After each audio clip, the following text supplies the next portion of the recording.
চট্টগ্রাম বন্দর পরিচালনার দায়িত্ব বিদেশি প্রতিষ্ঠানকে দেয়ার আগ্রহ প্রকাশ করেছেন প্রধান উপদেষ্টা ডক্টর মোহাম্মদ ইউনূস। এইটা অন্তর্বর্তী সরকারের এই উদ্যোগ সমর্থন করেন কিনা? শতকরা 59% দর্শক সমর্থন করেছেন, শতকরা 41% দর্শক সমর্থন করেন নাই, 69,000 দর্শক ভোট দিয়েছেন। শফিক ভাই, বেশিরভাগ দর্শক অর্থাৎ মানে বেশিরভাগ না, বেশি দর্শক সমর্থন করেছেন এটা দেয়ার ক্ষেত্রে। আমি একটু ভারত নিয়ে আপনার কাছে একটু প্রশ্ন করতে চাই যে এর আগে সরকারের নতজানু ভারতের ক্ষেত্রে নতজানু পররাষ্ট্রনীতির ব্যাপারটা আসলে সারা দেশেই অনেক বেশি আলোচিত ছিল, অনেকটা সময় ধরেই অনেক বেশি আলোচিত ছিল। কিন্তু আমরা দেখতে পাচ্ছি যে বর্তমান সরকার ক্ষমতা আসার পর, অর্থাৎ ওই সরকার ক্ষমতা থেকে চলে যাওয়ার পর বা পদ থেকে বাধ্য করার পর জিনিসটা যেটা হইল, ভারত একতরফাভাবে বেশ কিছু চুক্তি বাতিল করতেছে। আজকে ট্রান্সশিপমেন্ট বাতিল করে, পরে স্থলবন্দর দিয়ে জিনিসপত্র যাওয়া বাতিল করে, তারপরে এইটা বাতিল করে। আমাদের কাছে কি বাতিল করার মতো কিছু নাই? এই অন্তর্বর্তী সরকারকে তো আসলে ভারত কষ্ট পায় বা ভারত ওই বাতিলের এগেইনস্টে কোনো একটা জবাব হয়, এরকম কোনো কিছু তো দেখলাম না। এটা কারণটা কি আসলে? না, আসলে আমরা রিটালিয়েশনে বিশ্বাস করি না। আমরা ওনাদের এগুলো দেখছি এবং আমরা মনে করছি যে যেহেতু ওনারা এই কাজগুলো করছেন, আমরা আমাদের সক্ষমতা বাড়াতে আমরা মনোনিবেশ করেছি। আপনারা জানেন আমাদের আগে ট্রাক করে অনেক আইটেম বেনাপোল পার হয়ে এটা দিল্লি পর্যন্ত যেত ট্রাকে, তারপরে ইন্দিরা গান্ধী এয়ারপোর্ট থেকে এটা ইউরোপ বা আমেরিকায় ফ্লাই করতো। এটা মূল কারণ ছিল যে ওইখানে যে এয়ার শিপমেন্টের কস্টটা $2.5 ছিল, এই কস্টটা খুব কম পড়তো। আর এইখানে আমাদের যে এই জায়গাটায় যেটা ছিল যে আমাদের এইখান থেকে সে যদি ফ্লাই করতো তার $5 পড়তো, কস্টটা বেশি ছিল। তো এই জন্য এয়ার শিপমেন্টটা আমাদের জন্য দরকার ছিল আমাদের ইয়েতে। তো আমরা এখন যেহেতু ওনারা এটা বাদ দিয়ে দিলেন, এখন আমরা আমাদের সক্ষমতাটা বাড়াতে চাচ্ছি। আমরা সিলেট দিয়ে এয়ার শিপমেন্ট চালু করেছি। আমরা আপনারা দেখেছেন যে জেট ফুয়েলের দাম কমানো হয়েছে 16-17 টাকা পার লিটারে, এবং অ্যাট দ্য সেম টাইম আমরা যেটা করছি যে আমাদের এই যে এটার এফিসিয়েন্সি বাড়ানোর চেষ্টা করছি। ফলে যেটা হচ্ছে যে এখন কস্টটা অলরেডি মানে $5 থেকে কমে এসছে, কিছু কিছু ক্ষেত্রে 37% কস্ট কমে এসছে। কিন্তু আমাদের টার্গেট এটাকে $2.5 আনা, যাতে আমরা আমাদের সক্ষমতাটা বাড়াতে পারি। এটা আমাদের দরকার। আপনার মনে আছে 2014 সালে ইন্ডিয়ার মানে তরফ থেকে আগে আমাদের প্রচুর গরু আসতো, সেই গরুটা ওরা বন্ধ করে দিল যে কোনো গরু আসবে না। কিন্তু আপনি দেখেন এরপরে বাংলাদেশে গরু খামারের একটা গরুর বিপ্লব হয়ে গেছে। বাংলাদেশে এখন 5 লক্ষ জব তৈরি হয়ে গেছে যা সেই গরু খামারকে কেন্দ্র করে। আমরা মনে করি যে এটা it could B A blessing in disguise, আমার যাতে সক্ষমতাটা বাড়ে। খুবই ভালো কথা বলছেন যে রিটালিয়েশন তো করা দরকার নাই, সক্ষমতা বাড়লে তো এটা খুবই ভালো কথা। কিন্তু আমরা শুনছিলাম যে ওই সরকারের সময় আওয়ামী লীগ সরকার অনেকগুলি মানে যেটাকে আসলে খুব জনপ্রিয় ভাষায় বলা হয়তো যে গোলামি চুক্তি, দেশ বেঁচে ফেলার চুক্তি, এরকম অনেকগুলি চুক্তি করছে। সেই চুক্তিগুলি আপনারা পর্যালোচনা করছেন কিনা, সেই চুক্তিগুলি আপনারা সামনে আনতেছেন কিনা যে এই চুক্তিগুলি আসলে করা হয়েছিল, এই চুক্তিগুলি আমরা মানি না, এইভাবে দেশটা দিয়ে দিছিল আসলে আওয়ামী লীগ বা ইন্ডিয়াকে? আমাদের এনার্জির বিষয়ে একটা কমিশন আছে, সেই এনার্জি কমিশন অনেকগুলো চুক্তি রিভিউ করছে। বাট এই যে রিভিউ করা এই চুক্তিগুলো, ফানি থিং হচ্ছে যে অনেক ক্ষেত্রে আমাদের সেই সক্ষমতাটাও অনেক ঘাটতি আছে। আপনি রিভিউ করুন, বিকজ এগুলো তো ইন্টারন্যাশনাল চুক্তি অনেক ক্ষেত্রে। তো সেক্ষেত্রে হয় কি, ইন্টারন্যাশনাল ল ফার্ম দিয়ে আপনার এই চুক্তিগুলো দেখতে হয়। আপনি জানেন সেই 1999-এ এগুলো মানে আমি যে একটা, যেমন ধরেন আমি একটা ইন্ডিয়ান কোম্পানির সাথে একটা চুক্তি করলাম, তো সেই কোম্পানির চুক্তিটা এখন যদি আমি ইয়ে করতে চাই, যে যদি ধরেন ব্রেক করতে চাই, তো হঠাৎ করে তো আমি এটা করতে পারি না, সেক্ষেত্রে ইন্টারন্যাশনাল এটা রিভিউ করতে হয়।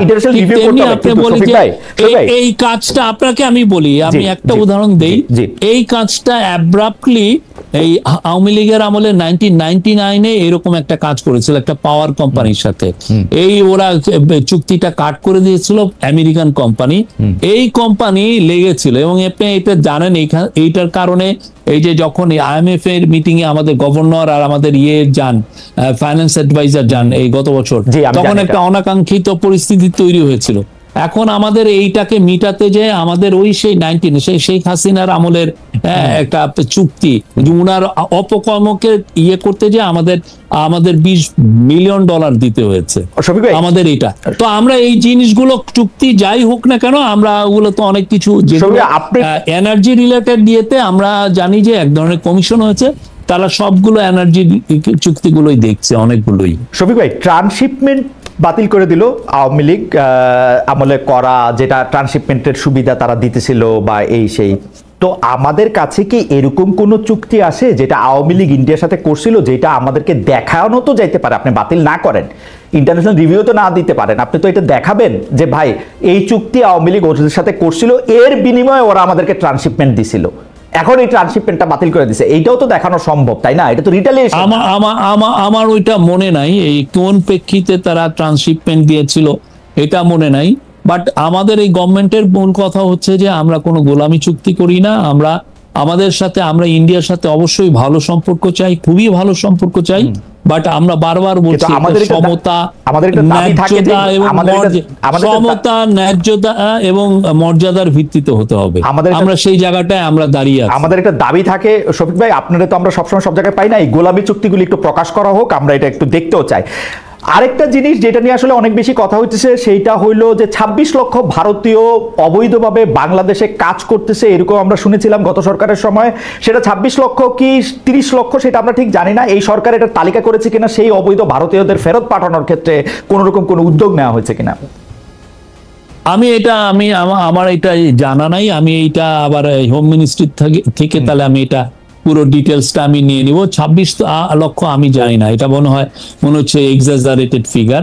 বাট যেটা হয় যে আমাদের কিছু কিছু জায়গায় আমাদের মিড ম্যানেজমেন্ট লেভেলে আমাদের সক্ষমতাটা কম, তো আমাদের ফ্যাক্টরিগুলো চান যে ওই জায়গাগুলোতে তারা ইন্ডিয়ান এবং শ্রীলঙ্কানদেরকে প্রিফার করেন, বিকজ ওই কাজগুলো ওনারা ভালো করতে পারেন। এই মিড ম্যানেজমেন্ট লেভেলে আমাদের সেই রকম মিড ম্যানেজার অনেক ক্ষেত্রেই নাই না, কিন্তু যে ক্ষেত্রে আমাদের চাকরির এত অভাব আছে সেই লোকগুলিকে চিহ্নিত করা এবং যারা আসলে নির্দিষ্ট চ্যানেলে চাকরির অভাব আছে, কিন্তু কিছু কিছু জায়গায় আমাদের এক্সপার্ট ওই সক্ষম অবস্থা আমরা তৈরিও করতে পারি নাই। যেমন ধরেন আমি যেটা শুনেছি যে কিছু কিছু ক্ষেত্রে কেমিক্যাল ইঞ্জিনিয়ার বা এই জায়গায় আমাদের একটা ইয়ে আছে, আমি এটা শুনেছি, আমি শিওর না যে তো ওই লেভেলে যে সক্ষমতাটা ওদের আছে সেটা নেই। আর মার্চেন্ডাইজারের ক্ষেত্রে আপনি জানেন যে শ্রীলঙ্কানরা অনেক বছর ধরে তারা অনেক এগুলোর ক্ষেত্রে অনেক বেটার। তো সেই জন্য আমি দেখেছি অনেক জায়গায়, আমি যখন জার্নালিস্ট ছিলাম আমি দেখেছি যে প্রচুর শ্রীলঙ্কান কাজ করেন। আমার গ্রামের বাড়ি হচ্ছে মাগুরা, সেখানে একটা গার্মেন্ট ফ্যাক্টরি আছে, সেখানে যেও আমি দেখছি যে ওইখানে একজন শ্রীলঙ্কান, দুইজন শ্রীলঙ্কান, একজন ইন্ডিয়ান কাজ করছেন। আমি জিজ্ঞেস করেছিলাম যে ভাই আপনারা এই জায়গায় তো বাংলাদেশিও নেওয়া যেত, ওনারা বললেন যে না আমরা ওইভাবে পাইনি, ওই এক্সপার্টিসটা আমরা পাইনি। এবং অনেক ক্ষেত্রে এমনও আছে যে আমি একজনকে জিজ্ঞেস করলাম, উনি টপ গার্মেন্ট এক্সপোর্টার, তাহলে জিজ্ঞেস করলাম যে আপনি কাকে, উনি একজন ইন্ডিয়ানকে দিয়েছেন, কেমিক্যাল ইঞ্জিনিয়ার, খুব ভালো। উনি বললেন যে উনি ওনাকে 22 লক্ষ টাকা মান্থলি বেতন দিচ্ছেন, সেই লেভেলের ওনার ওই এক্সপার্টিস যেহেতু ওনার আছে। ওকে শফিক ভাই, এইটা তো আসলে বাস্তবতা থেকে, কারণ কেউ তো আর সাইধা একটা বিদেশিকে চাকরি দেওয়ার অনেক ঝামেলা আছে, তাকে বেশি বেতন দিতে হয়, তাদের পোলাপানদের জন্য বড় স্কুলে পড়ালেখার ব্যবস্থা করতে হয়, এটা প্যাকেজটা আসলে অনেক বড়, সেটা আপনি ঠিকই বলছেন। শফিক ভাই, আপনি খেয়াল করছেন কিনা যেগুলির বিরুদ্ধে আপনি অনেক সময় আপনার স্বাভাবিক স্যাটায়ারমূলক লেখা দিয়ে অনেক লেখালেখি করছেন, বর্তমান সরকারের ক্ষেত্রে এগুলি অনেকবার বা অনেকভাবে হইতেছে। যেমন ধরেন একটা হত্যা মামলার ক্ষেত্রে 200-300 জন আসলে আসামি, কেউ সিলেট আছে, কেউ তারা গ্রেফতারও হয়ে যেতেছেন এবং প্রচন্ড চাপ না হলে তাদেরকে জামিনও হইতেছে না। এই ব্যাপারগুলি আসলে আপনি কিভাবে দেখেন? মানে কোর্ট, এইটা বলা হয় যে কোর্ট আসলে খুব বেশি ভয় পায় মবকে, এরপরেও সমন্বয়কদের একজন এই হুমকি আপনাদের আইন উপদেষ্টাকে দিয়েছেন যে কারা এখান থেকে বিচারে জামিন পেয়েছে তাদেরকে দেখে রাখুন, চিহ্নিত করুন, ঠিক করুন। এগুলিকে আপনারা আসলে কি হয় দেখেন? কিন্তু পৃথিবীর যে কোনো সভ্য দেশে শফিক ভাই এগুলি ফৌজদারি অপরাধ, এই ধরনের হুমকি দেওয়া কোর্ট কি করে, বাট এটা দেওয়া হইতেছে এবং আপনি এটা প্রতিদিন হইতেছে। যেটার আমি আপনার যেগুলি লেখা, ধরেন আপনাদের কাছ থেকে যেগুলি শিখছি সেগুলি তো দেখি যে এখন হইতেছে, মানে মনে হচ্ছে একটা লগবুক দেখা এগুলি করা হচ্ছে। আপনার কষ্ট লাগে না ভাই এগুলি দেখা? আমাদের আইন অ্যাডভাইজার এটা নিয়ে অনেক বলেছেন, উনি বলেছেন যে এটা অনাকাঙ্ক্ষিত, এই ঘটনাগুলো ঘটছে অনেক ক্ষেত্রে। আমি নিজেও দুই একটা দেখেছি যে একটা ইভেন মার্ডারও হয় নাই, দেখা যাচ্ছে যে 200-300 জনের এগেনস্টে কেস হচ্ছে। এবং আমরা কিছু দেখেছি যে এটাকে ক্যাশ ইন করে অনেকে এক্সটোরশন করছেন, খুবই আনফরচুনেট। সেই বিষয়ে আমাদের আইন অ্যাডভাইজার বলেছেন উনি এটা দেখছেন এবং আমাদের যে হোম অ্যাডভাইজার উনি কিন্তু বলেছেন যে যারা এইগুলো করছেন, যে কেস এক ধরনের ম্যাচ লেভেলে কেস দেওয়া, তাদের এগেনস্টে উনি হুঁশিয়ারিও দিয়েছেন। কিন্তু আনফরচুনেটলি হচ্ছে কি, এটা অনেক ক্ষেত্রে কিছু পলিটিক্যাল অ্যাক্টিভিস্টও এই কাজগুলো করছেন এইটা। তো এই জিনিসগুলো সত্যিকার অর্থে আপনি ঠিকই বলেছেন, আমি নিজে এগুলো নিয়ে হিউম্যান রাইটস নিয়ে আমি অনেক লেখা লিখেছি। এখন এসে এটা তো সত্যি, এটা দেখতে কেমন যেন লাগে। না শফিক ভাই, এটা দেখতে কেমন যেন লাগে, এবং আমরা যেহেতু একই ফ্রেটার্নিটির অংশ, এবং আপনারা যেহেতু আমাদের অগ্রজ, আপনারা যা করেন সেটা দায় আসে আমাদের, বা সেটার প্রশ্ন বা সেটা শিক্ষাও আমাদের কাছে আইসা পড়ে। কিন্তু আপনি দেখেন, যখনই কোনো কিছু কম শক্তি হইতে থাকে তখন সরকারের মধ্যে থেকে তাদেরকে শক্তিশালী করার জন্য একটা চেষ্টা করা হয়। যেমন আমি উদাহরণ দিই, আওয়ামী লীগকে নির্বাহী আদেশে নিষিদ্ধ করা হবে, এটা সেপ্টেম্বরের বৈঠকেই মোটামুটি এটা নিয়ে আলোচনা হয়েছে। আপনারা কেন ওয়েট করলেন যে হাসনাত আব্দুল্লাহ ওইখানে যমুনা অভিমুখে যাবে, 3 দিন ধরে ওইখানের মধ্যে এটা হবে, ওদেরকে ঠান্ডা পানি দেওয়া হবে, তারপর আপনারা নিষিদ্ধ করবেন? কেন এটাকে আপনারা, মানে ওরা আন্দোলন করার আগে আপনারা এটা বুঝতে পারেন নাই যে এটা আপনাদের করতে হবে? না, সেপ্টেম্বরে কিন্তু কোনো ডিসিশন হয় নাই। এটা যারা করেছিল, এইটা নিয়ে কথাবার্তা হয়েছে, কিন্তু আমার মনে পড়ে না, আমি কেননা প্রত্যেকটা ক্যাবিনেট মিটিং এ আমি কিন্তু থাকি, আমার মনে পড়ে না যে এই কোনো ক্যাবিনেট মিটিং এ এটা এইরকমের কোনো ডিসিশন হয়েছে। আর হাসনাত আব্দুল্লাহর এই ব্যাপারটা আপনি যেভাবে বললেন যে এটা বুঝি স্টেজ তো না, উনি ওনার প্রোটেস্টটা করেছেন, রাইট। সেই কিন্তু অনুযায়ী প্রফেসর ইউনূসকে কি এটা হাসনাত আব্দুল্লাহ থেকে শুনতে হইলো যে এটা আওয়ামী লীগকে নিষিদ্ধ করতে হবে? মানে ধরেন হাসনাত আব্দুল্লাহ, ধরেন আমরা হাইন্ডসাইট বিবেচনা করে হাসনাত আব্দুল্লাহ এটা করলেন না, তাহলে কি আওয়ামী লীগ নিষিদ্ধ হইতো না? আমরা অলওয়েজ মেনটেন করেছি যে এই বিষয়গুলো, এইটা যেহেতু সংবেদনশীল একটা বিষয়, এই বিষয়টা সত্যিকার অর্থে যারা জুলাইয়ের গণ আন্দোলনে ছিলেন, জুলাই আপরাইজিং এ ছিলেন, তাদের উপরে সবার সাথে আমরা, মানে ডিসিশন যদি হয়ও সেটা হবে তাদের সাথে কনসালটেশন করে, তাদের ইয়েতে, এবং সেই অনুযায়ী হয়েছে, তারা সবাই কনসেন্ট দিয়েছেন। মানে এই অনুযায়ী যদি হাসনাত আব্দুল্লাহ, আমি যেটা, যদি হাসনাত আব্দুল্লাহ এই ডাকটা না দিতেন যে আওয়ামী লীগ নিষিদ্ধ করব, যতক্ষণ নিষিদ্ধ না করা হবে ততক্ষণ পর্যন্ত যমুনা উইল বি ঘেরাউট, এইটা যদি উনি না কইতেন, তাহলে কি আওয়ামী লীগ এখনো সিদ্ধ দল হিসেবে থাকতো, তাই না? দেখেন, হাসনাত আব্দুল্লাহ বা এরা যে সব যা বলছেন আমরা কি সবই শুনছি নাকি?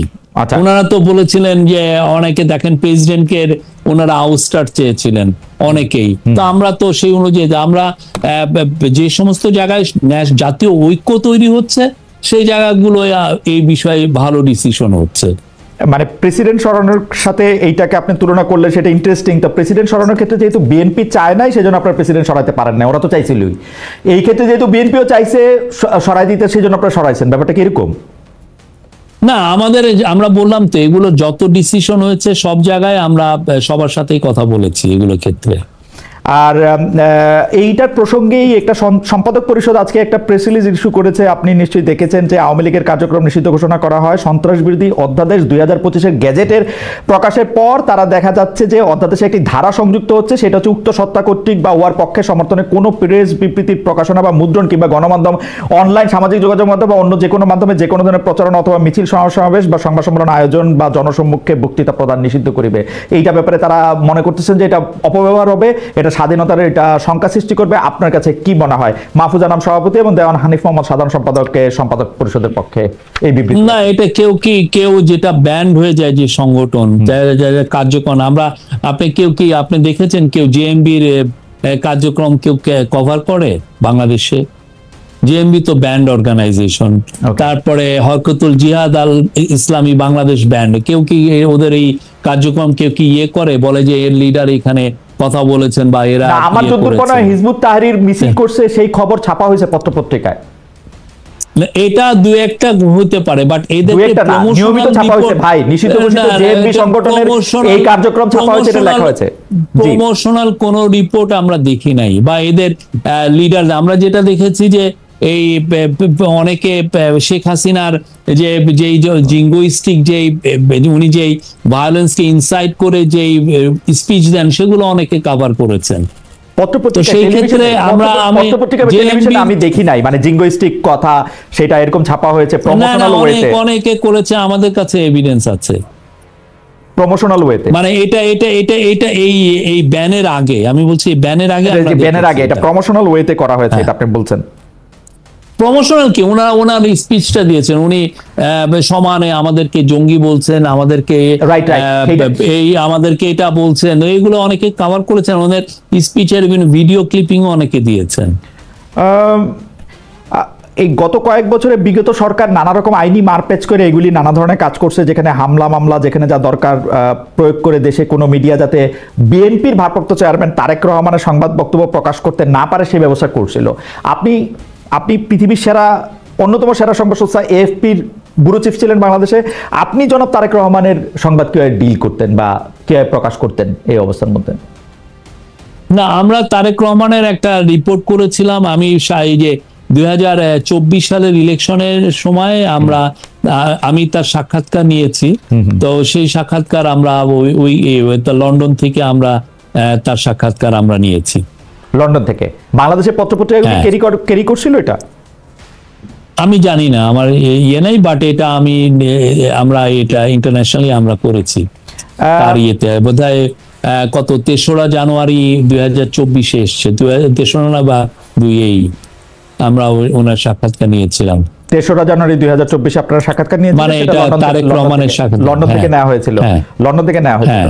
সেটা কি ওইটা যেটা তারেক সাহেব হচ্ছে লিখিত পাঠাইছিলেন বিভিন্ন জায়গায়, আমরা দেখতে পেয়েছিলাম যে একটা লিখিত প্রশ্ন লিখিত উত্তর, সেটা নাকি আপনারা উনাকে আসলে টেলিফোনে বা সামনাসামনি বসে অডিও ওরকম কোনো সাক্ষাৎকার, নাকি এটা ইমেলের মাধ্যমে ওনার একটা সাক্ষাৎকার বিভিন্ন জায়গায় পৌঁছাইছিল, কেউ তার এটা নেয় নাই, এটা আরো 2-4টা জায়গায়ও ছাপা হয়েছিল, ওইটা কি ওইটা? না, আমরা অ্যাপ্রোচ করেছি, আমরা ওনার সাথে অ্যাপ্রোচ করেছি, আমরা ওনার ওইখানে ফটোগ্রাফারও পাঠিয়েছি।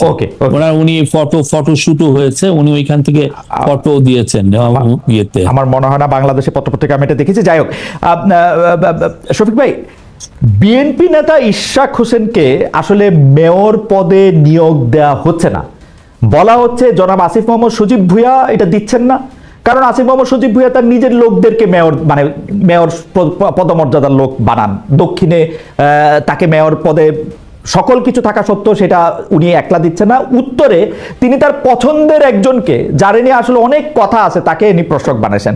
এইটা আপনি আসলে কিভাবে দেখেন? মানে ইশরাক হোসেনকে আসলে মেয়র পদে এটা দিতে দেওয়া হবে না কেন? এটা কি উপদেষ্টা আসিফ মোহাম্মদ সজীব ভুঁইয়ার একক সিদ্ধান্ত?